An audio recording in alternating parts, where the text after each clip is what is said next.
Welcome to the Ringer NFL show. I'm your host, Sheil Kapadia. Week 17 is in the books. The NFL season is almost over. The regular season's almost over. So what actually mattered this week? That's what we're talking about today. We're talking about that Bears 49ers shootout on Sunday night. We're talking about Eagles, Bills, and Buffalo's decision to go for two at the end. And of course, we're talking about chaos in the AFC North. The Ravens are somehow still alive. Comes down to week 18 between the Ravens and Steelers. And then maybe a little record talk. Myles Garrett, Trey McBride, some records being chased here at the end of the season. My guest today is the Ringer's Billy Gil. We will get into all of those topics and more. Let's take a break. We'll come back with Billy. This episode of the Ringer NFL show is presented by State Farm. Having insurance isn't the same as having State Farm. It's like expecting the leadership of a team captain on the football field, but getting a C captain? Sure, they're both captains, but who is going to run your offense? You wouldn't settle for just anything for your team, so don't settle for just any insurance. When it comes to getting the help you need, State Farm is the real deal. Like a good neighbor, State Farm is there.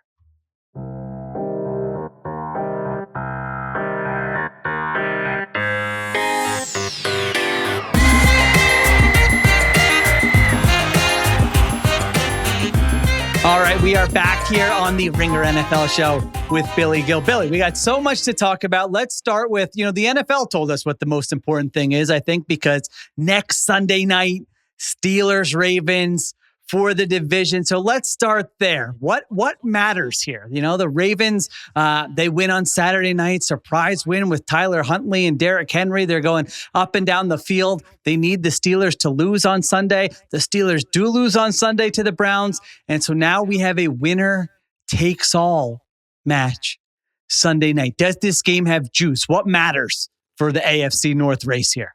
Everything matters. What matters? Are you insane? What matters? Everything matters. We were talking the last time that I was on a couple days ago about these two teams having a fantasy trade where they traded coaches because both fan bases seem to be sick of their coaches. Now you have a situation where it is Harbaugh versus Tomlin. They're playing for the division. Winner moves on. Loser goes home. Loser may never coach their team again. Everything matters. What do you? I don't understand how you're not excited about this game. Listen, I am excited, but here's the thing. Everywhere they're going to try to make this a whole big thing all week. A winner takes all. This has never happened. These two coaches have faced each other this many times, and it's so exciting. And I agree. I'm going to be locked in next Sunday night. I'm going to be excited to watch it. At the same time, we've watched these teams, and I don't think either team is very good. So I actually have an idea for you, Billy, based on you had the idea. What was it called? White Elephant? Is that what it's called? I think the gift swap? Okay. Yeah. You had the idea, swap coaches, Harbaugh and Tomlin. Both fan bases are sick of their coaches. So I have an idea off of that idea. Okay. What if the losing coach of this game has to resign? What if we get that out there before it's the stepsister to your idea last week. The losing coach has to resign. Now we got real juice. Now we have both fan bases are deciding, well, do I want my team to make the playoffs or am I kind of sick of my coach and I want to move on? The coaches are making decisions in game. Are they like, oh man, I bet I could get so-and-so from the Giants. If I had to resign, I might get a little raise, move out there to North Jersey. What do you think of the idea? Would anyone be up for this? So a loser leaves town match is what you're saying here in this situation. Yes. Yeah, I mean, I could see it, and then you start wondering, are the coaches throwing this game? Like, what exactly is going on here? You kind of are not wrong when you say these teams are not very good, right? To your point, this Ravens and Steelers games, I'm a little bit worried about this one. I think it's going to be a stinker. If Lamar's not back out there, I mean, we saw this Saturday what Derrick Henry did. And what Derrick Henry did was he set a career high in carries. He had 216 yards. He had 4 touchdowns. And they used him not like they used him the week before where he didn't play at all in the fourth quarter for whatever reason, right? Yeah.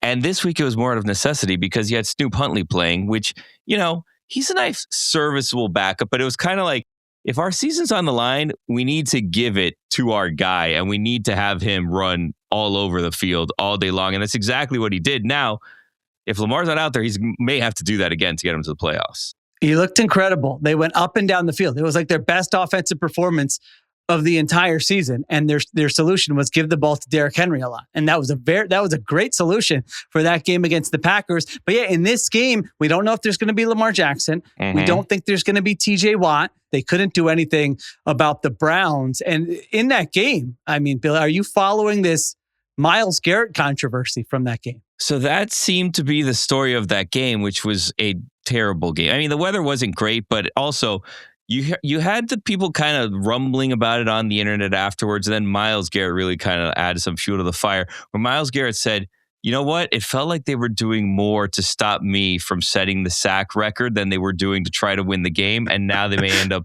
missing out on the playoffs. So good for them, but it might end up costing them the long run. What a crazy story. How do you feel? Can I ask you something? How do you feel about the single season record? Because this is one of those things where, you know, now that the season's longer and it's more games, if you're Myles Garrett, you kind of want to do it in 16 games, right? Because that's the number of games that Strahan did it in. And then he goes and he'll tie he's shortly behind Strahan and TJ Watt, who I don't know if you saw this clip. Did you see the clip that came up like in the offseason of Mark Gastineau? So Mark Gastineau is the guy that Michael Strahan beat for the single season sack record. And it was like, I guess, a documentary crew that was following Brett Favre around for whatever reason. Oh, and then Mark Gastineau went and he went up and he snuck up on Brett Favre like at a card show or something. And he just started like going after him. And it was because berating of that. Him. Yeah. Yeah. And Brett Favre thought at the time, like, is this like a put on? Like, what's going on here? It's like, oh no, Mark Gastineau, like, I guess is kind of like really bitter about this thing still, like 15 years later, or whenever that video was shot. It meant more to Mark Gastineau. I don't know where Strahan is. You know what I don't like about this? And this is something that baseball got right, not to go on a little tangent here since we're not even really talking about this. But do you remember like the home run chase with like Barry Bonds and Mark McGwire and Sammy Sosa, all that? Where you would see like Roger Maris's family be taken to all of these games. And then they brought back the Marises like a year ago when Aaron Judge was going to set the AL homer record, which is not a thing anyone keeps track of. But they would bring along the Marises to be there to like congratulate. Where's Strahan?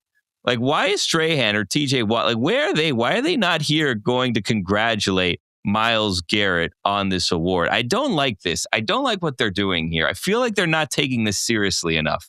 I mean, you're the only person who's asked where's Strahan in the last five. Like Strahan's on TV like 400 hours a week. What are you talking about? Where's Strahan? Get up and get out there. You know what I mean? Go out there and congratulate Myles Garrett. We want to see that. Did you see also? So maybe giving a little bit of credibility to his comment that they were trying to do more to not have him do it than to win the game. So earlier this week, he said it'd be really cool if I got the record against Aaron Rodgers. So he kind of put it out there, which then maybe changes the game plan a little bit, which is dumb because you're fighting getting the playoffs. But now Myles Garrett's going to have to settle for doing it next week, which, you know, it's against Joe Burrow. So it's not bad to set it against Joe Burrow either, really. But Aaron Rodgers on the way out is kind of like, I don't want him to set this record against me, which I don't even understand, because I think that they take it as like a pride thing where they're like, oh, I don't want to be the person that the record's set against. It's like, no one remembers. We remember Brett Favre because Brett Favre took a dive, which is why Mark Gastineau was so angry at him and was going after him at that card show in the sad,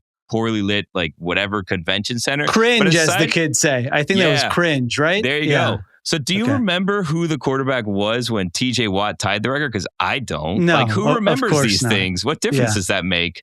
It makes no difference. It's just a hilarious claim. I didn't know anything about this until you texted me as we were, talking about, hey, what should we talk about? And then I went and I looked at it. And Myles Garrett said, I mean, to an extent, I feel like they were more worried about keeping me away from Aaron Rodgers than getting the win. And I think that's what came back to bite him. I mean, that's an amazing quote by Myles Garrett. Then Mike Tomlin's being asked about, he said, we didn't do anything against Myles that we don't normally do against Myles. So he's all fired up. And it's just a ludicrous thing to say. And hear me out for those of you who think that maybe there is some credibility to this. What if the Steelers just feel like taking sacks is not like a good thing to do? Like it's not, if you're trying to win the game, you don't want to take a lot of sacks because you lose yards on those and the drives might end and you actually don't want to do that. Yeah, and you don't want your thoughts? 44-year-old quarterback getting hit unnecessarily also. Do you have a prediction headed into who takes the North here? Yeah, my gut says this is sort of built for Steelers are going to be home underdogs. Right now, they're 3-point underdogs in this game.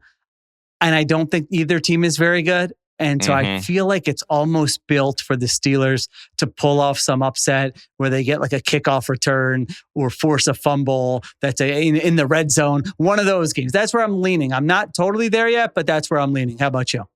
I feel like I think we had the Derrick Henry game this week, and it's going to be hard to do that again next week. So if Lamar is still out, I feel like we may have the Steelers make it to the playoffs and then just have an early exit the next week, Okay. Yeah. So one of these teams is going to be in the playoffs, Yeah. And the other coach has to quit their job. So the other coach has to quit. So there you go. All right. Take a break. We come back. We got some other stuff to talk about. What mattered here when we come back. The Ringer NFL show is brought to you by FanDuel. FanDuel is changing the way you live bet football, and it starts with Next Drive SGPs. Now you can bet what's happening on the next drive. Will it end in a touchdown, a punt, a field goal? Then stack player props and build your bet exactly how you want it. And every NFL game day comes with a profit boost you can use on your Next Drive SGP. Visit FanDuel.com/RingerNFL to download the app today and bet the next drive your way. Must be 21 plus and present in select states or 18 plus and present in DC, Kentucky, or Wyoming. Opt-in required. Bonus issued as non-withdrawable profit boost tokens. Restrictions apply, including any token expiration and max wager amount. See terms at sportsbook.fanduel.com. Gambling problem? Call 1-800-GAMBLER or visit rg-help.com. Call 1-888-789-7777 or visit ccpg.org/chat in Connecticut.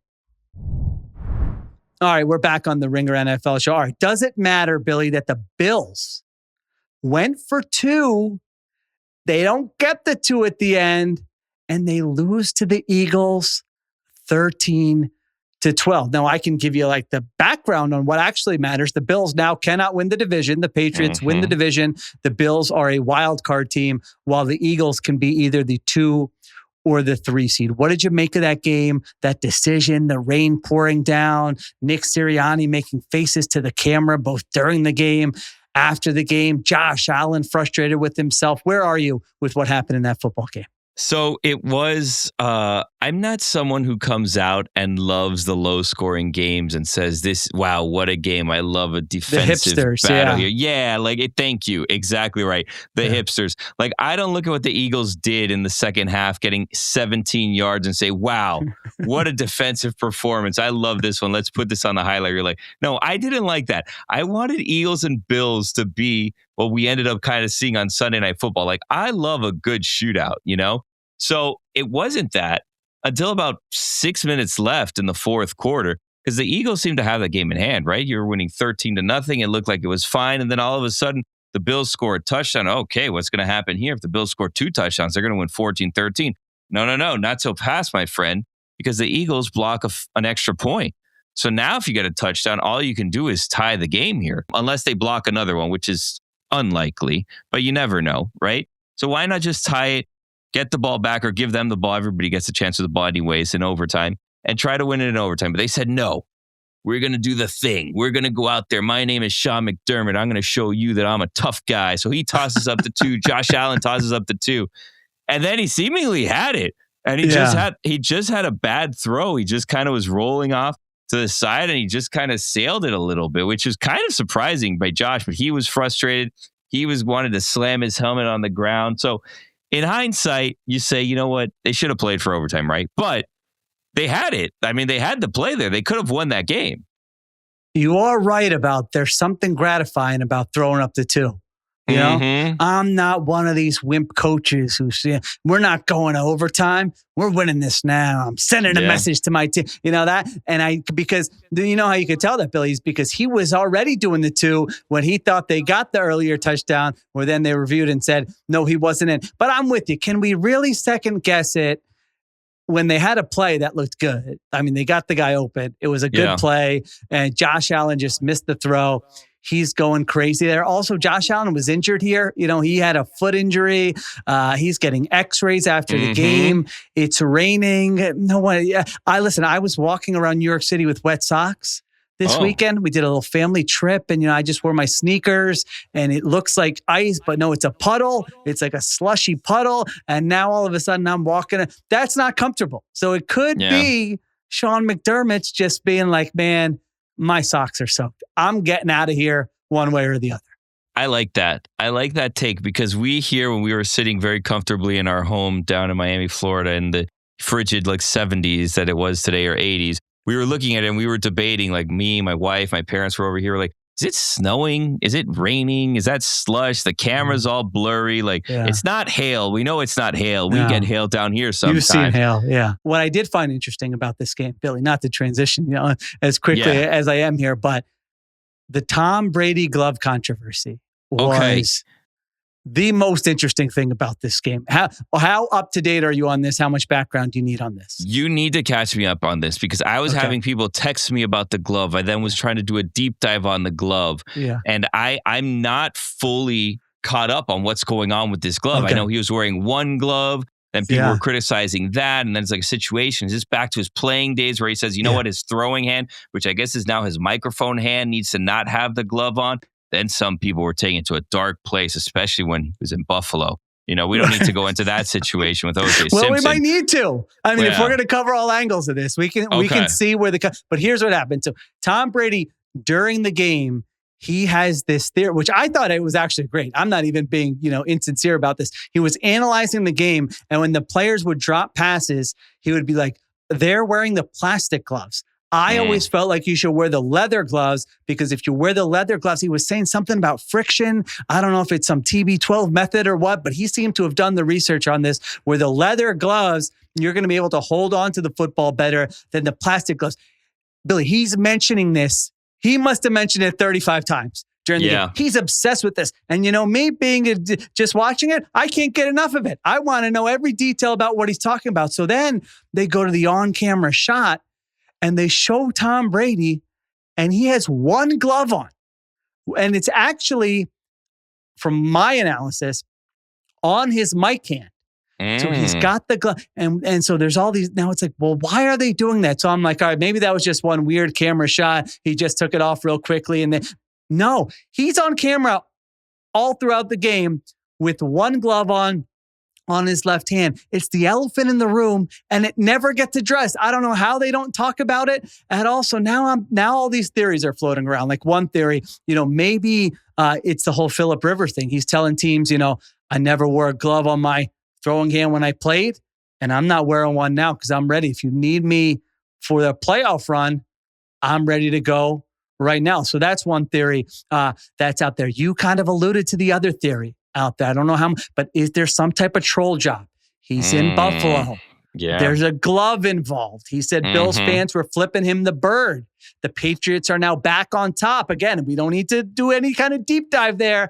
I think you understand what I'm saying there. And last one I'll throw your way. Is there some type of TB12 business venture here where now all of a sudden during the week, get your TB12 leather gloves. They keep your hands warm, whether you're calling a game in Buffalo or playing in a game, whatever. Is this going to be some type of financial benefit to Tom Brady? It was the most bizarre thing I saw all day. Yeah, I mean, he seems to be somewhat obsessive compulsive, right? Everything that we know about him, he's very particular. So the idea that he wears just one glove is not all that surprising when you remember back to his playing days and his deflategate and all that stuff. Like everything with him is has to be exactly as it is that he's comfortable. There's a reason for it, yeah. Yeah, leather gloves in a wet situation. I mean, those are one-time use gloves. Once you get your leather gloves wet, you're tossing that out. And I guess, let's be real. Professional sports are very wasteful. I'm sure that Tom is going through 5 pairs of those leather gloves easily in that game, right? Well, guess what, Tom?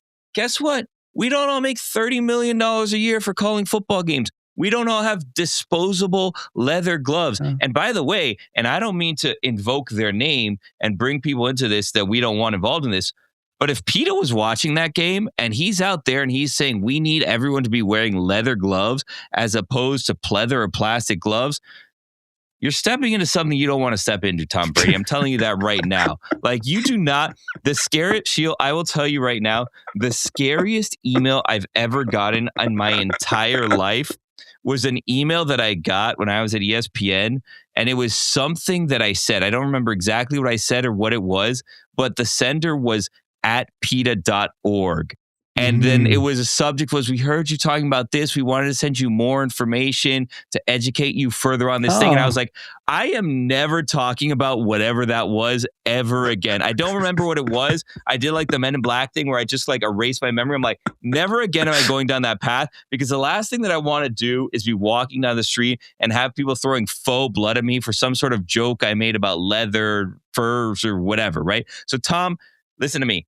Drop the glove situation. Drop the leather situation. You don't want to be involved in a battle with PETA. I'm telling you right now, it's not one that you're going to win. I think that's well said. And, I was thinking, since we are on YouTube here, Billy, I thought, what if I get a prop here and I show Billy what it looked like? But my glove collection is so weak and embarrassing, and they got holes in them, and they don't even keep my hands warm. And my wife's telling me I got Raynaud's. I don't even know if you know what that is. The fingertips, they lose blood, and my hands get all cold. What? And I'm like, yeah. And I'm like, I'm not even getting into this now. So PETA, you come to my home, you will find no leather gloves in my home. Do you use the hand warmers in your gloves in the cold? I don't, but I should. I like the idea of it. I always think I should do this, and I never do it.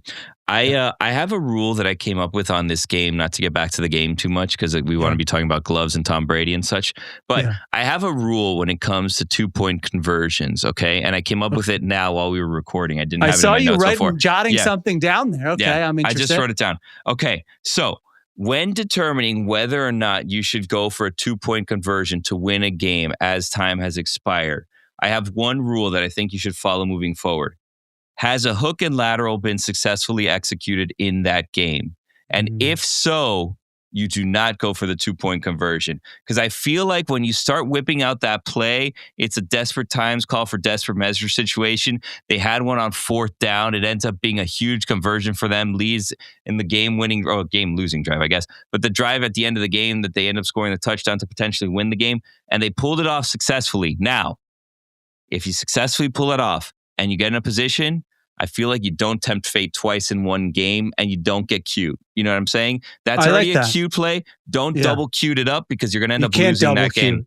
No, we saw the rare double hook and lateral on one Sunday, because we saw one in Sunday Night Football also. Now, this one was pulled later in the game, but there wasn't a double cute situation there. So we didn't have to figure it out, You're right. Yeah, because they had to go for it at the end. I'm with you. And the other rule, and now I don't want to step on your toes. Your rule is better. But also, if you just think, what does the other team want me to do here? If you can get into their heads there, the Eagles had gone 3 and out on 4 consecutive possessions. They literally had not picked up a first down. So I would imagine Eagles fans would be like, if this goes to overtime, I don't really like our chances of moving the football.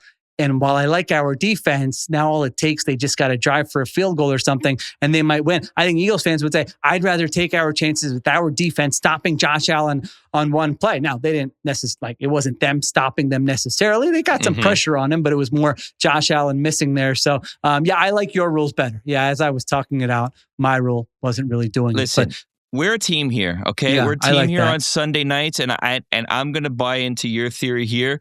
McDermott just wanted to get out of the rain. Like, that's what was going on there. That's what that was. Wet socks. He may have Raynaud's. I don't know. We can Google that. Maybe. If we know what that is. All right, you probably mentioned has the wrinkly toes in his boots too. After you take, it's the worst. What's worse? No, terrible. All right, you mentioned the other hook and is it hook and ladder or hook and lateral? I've never gotten an answer on this. I'm the same, and I was going to ask you, and I went with lateral because I feel like it's like an actual literal lateral. Right, so but someone told me it's ladder, which I wouldn't understand. Yeah, I don't understand why it would be hook and ladder too, but I've said it both ways going back and forth, and I felt like lateral was a safer one. And if I'm going to be honest, I didn't want to embarrass myself on this show, but now here we are, and we're both saying, here, safe space. And I'm sure the listeners are probably in a similar spot. Which one is it? Can it be both? It might be a both situation. Let's say lateral, because I'm with you. At least it makes sense that you are actually lateral. Like we saw that in the Bears 49ers game. You mentioned that. That was a barn burner on Sunday night. Both teams going up and down the field. The 49ers winning 42-38. So now we have a situation, Billy, where the 49ers play the Seahawks. You mentioned it. Saturday night, next week, winner gets the 1 seed. And the Bears now cannot get the 1 seed, but they did win their division here. What do you think matters the most from this game? Like, does your opinion of these teams change after this game? Are you like, man, the Niners, if they get that 1 seed, they can actually win the Super Bowl? Are you like, oh, the Bears needed that 1 seed, now I don't take them seriously? Where are you with your biggest takeaway from this game? I think my coolest takeaway, and maybe shame on me, but Brock Purdy's looked really good the last 3 weeks. Like, ever since coming back, he seems to be on another level, and he had a 5 touchdown performance tonight. He takes on the Bears, which we've kind of been going back and forth. Are the Bears actually for real? Are they not for real? Is Caleb good? Is he not good?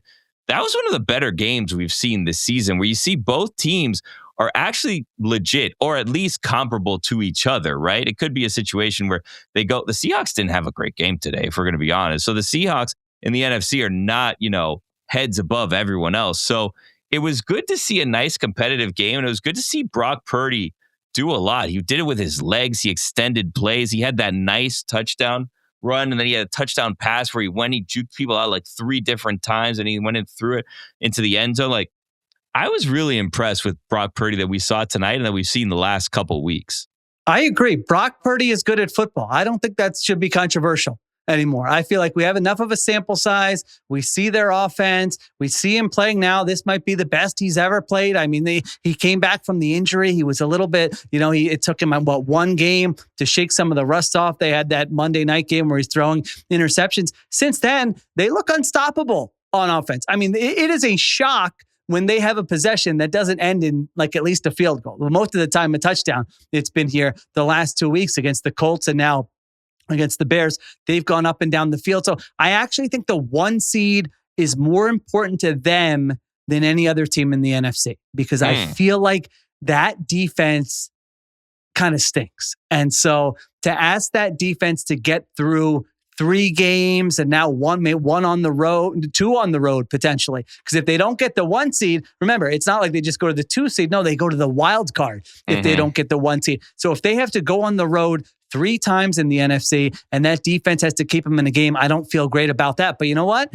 If they get the bye in the first round and now they just have to win 2 games at home to get to the Super Bowl with that offense, I feel like maybe they can just outscore teams like they did in this game. It also gives them time to get healthy, right? Like, Kittle didn't play tonight. They've been, like everyone, they've been Trent bitten Williams by the injury came bug, out, right? yeah. Yeah, but it gives them an extra week to kind of just heal up should they win next week. So I think you're right. I think it might mean the most to the 49ers. Yeah. And you know what? I'm with you on the Bears. If you're a Bears fan, you're not coming out of this being like, oh my, no, you're like, wow. We went toe-to-toe with them. It came down to 1 play at the end. Yeah, our defense isn't very good, but we kind of knew that before, and the 49ers are scoring on everyone. We're going to have to create turnovers. But man, they were shorthanded. They had guys getting illnesses. I thought Caleb Williams played really well. Ben Johnson, I mean, I would be so excited if I was a Bears fan. I'm like, wait, we get Ben Johnson for how many years here? This guy's incredible. He's already doing this in year 1. So they're the 2 seed. They're in great shape. They're going to potentially, if they win next week, they get to host the first 2 rounds if they win those games. So even if they end up losing, in the first round of the playoffs, I think that this was a great year for the Bears. And by the way, like, looking back, what a coaching cycle, huh? Like, look at all the new coaches this season and what they're doing. You have Liam Cohen, who's doing great. Ben Johnson, who's doing great. I mean, Vrabel, he's not a first-time coach, but look at what Vrabel's done. Like, what a year for off-season hires in the NFL. Yeah. And I think this year could be a rude awakening because, as we've discussed, I don't really like these candidates as much here. All right. Last thing, Billy, we got to end on. Does it matter that Trey McBride set the receptions record for tight ends today? Now, I know this was on your radar, but you didn't tell me what your actual take was on this. So Trey McBride gets his 117th catch most ever for a tight end in a season. Yeah. History. So we all woke up today and we were thinking that we were going to witness history, but we were thinking that it was Myles Garrett. And while no one was paying attention to this game because it was Cardinals and Bengals, who both do not have any chances in the playoffs, history was achieved. And it was by Trey McBride, who set, as you mentioned, the record for receptions in a season by a tight end, which I'm sure you remember where you were when the last record was set. Do you not remember where you were? All right, this is funny. I actually do, Billy, because I was covering that Eagles team at the time. So yes.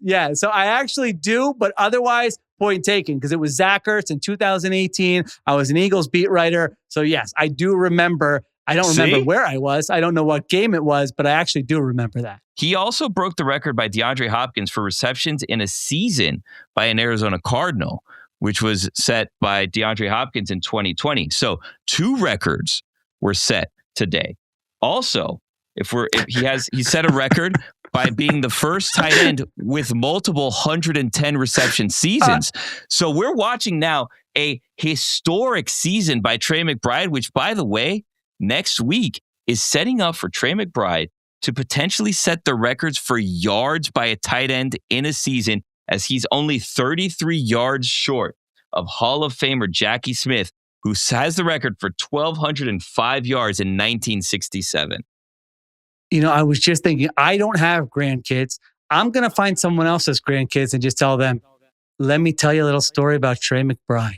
You know, because this is just so ingrained. Listen, Trey McBride, wonderful player. You mentioned fantasy. Everybody, Trey McBride, what's better than having a guy with 117 catches on your fantasy team? But this may be, I was thinking, Billy, the saddest record in NFL history. Like the saddest actual record in NFL history. You know, not like a losing streak or anything, like an actual record that is being celebrated. Because if you read the coverage of this is actual coverage of this.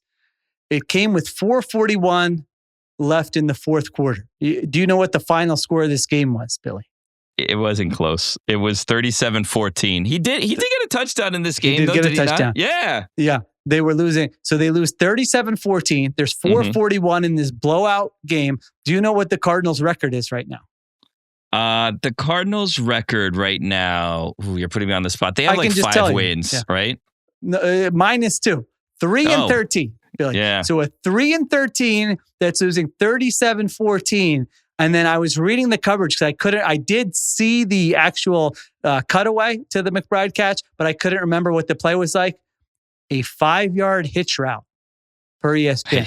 A 5-yard hitch route in a 37-14 blowout in a 3-13 season, and a receptions record. Going back to the Zach Ertz thing, I remember thinking then, shouldn't we just care about yards? Like if 2 people have the same amount of yards and one of them does it on fewer catches than the other person, isn't that good that that they don't need as many catches to get that many yards? The funniest thing about this, though, is what you mentioned earlier, and you didn't laugh when you said it. The first tight end with 110 catches in consecutive seasons, Billy. It's not even consecutive. Why do we care about 110? Who cares? Honestly, I'm shocked that he's the only the first tight end, because like think about the tight ends that we've seen in our life. We've had a run of tight ends. Like we've had some great tight ends. We had Gronk, we have Kelsey, we have Kittle. The 3 of them are kind of going back like which is the greatest tight end of all time. So this is the golden era of tight ends. Some are saying. Just me. But some are saying the golden era of tight ends. And here we are, Trey McBride tossing his hat in the ring, you know? There you go. Congratulations to Trey McBride. What a way to end week 17. And the Arizona Cardinals still get to play one more game, as Billy alluded to. All right. Those are some of our takeaways from week 17. Don't worry. We got a whole week to get to the big matchups in week 18, the final week of the regular season. So thank you very much to Billy Gil. Thank you to Christopher Sutton for producing additional production supervision by Conor Nevins and Arjuna Ramgopowell. And thank you to Alysha Tsuji on social. I'm Sheil Kapadia. We'll be back tomorrow on the Ringer NFL Show.